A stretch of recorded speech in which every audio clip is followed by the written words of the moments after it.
and the realization that germs carried disease gained slow acceptance. Bacterial entities of cholera and typhoid fever were observed in keener detail than ever before, but the divide between germ theory and olfactory intake was slow to become publicly acknowledged, and a regimen of effective treatment was still far off. The miasma theory, in which diseases were thought to uniformly emanate from vapors, held on to the turn of the century and in some quarters well past.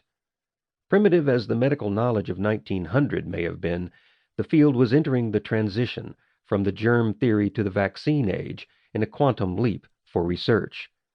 However, much remained to be learned in the 20th century, and unfortunately antibiotics and reliable vaccines for typhoid would not become available to many until the aftermath of the Second World War. Outbreaks of diseases, much like wars, inevitably produce a series of public figures who serve as emblematic heroes or villains of the era and event.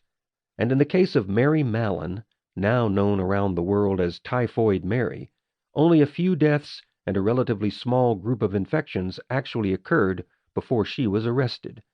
That her small but deadly outbreak incited such a firestorm among New York's health agencies was certainly driven by the fact that the ghetto disease had suddenly appeared in New York City's wealthy neighborhoods. A further difficulty lay in the late discovery of a few individuals who were not susceptible to the disease of typhoid itself, but who were nevertheless carriers. Invisible but contagious, these rare cases spread the pathogen both prolifically and unwittingly.